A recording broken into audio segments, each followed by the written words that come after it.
रामकृष्ण हरी मंडळी आज आपण आलेलो आहे धनगरवाडी या ठिकाणी आणि इथं चालू आहे योगीराज सद्गुरू गंगागिरीजी महाराज यांचा 179वा अखंड हरिनाम सप्ताह आणि या सप्त्यातली आमटी आणि महाप्रसादाचा लाभ घेत आहे। अशी आमटी प्यायची म्हटलं तर तुम्हाला या सप्त्यामध्ये यावं लागेल आणि आमटीचा स्वाद घ्यावा लागेल। आम्ही सर्व लोक मस्त आमटीचा स्वाद घेऊ राहिलो।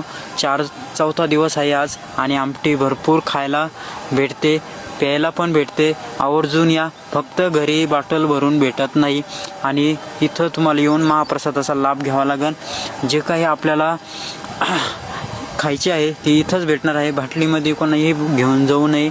आणि खूप छान महाप्रसाद आहे आणि पूर्णपणे भक्तीचं वातावरण तयार झालेलं आहे। आवर्जून या धनगरवाडीमध्ये, 4 दिवस बाकी आहे। जे कोणी राहिलं असेल त्यांनी लवकर यावे। आणि रामकृष्ण हरी मंडळी आज आपण आलेलो आहे धनगरवाडी या ठिकाणी आणि इथं चालू आहे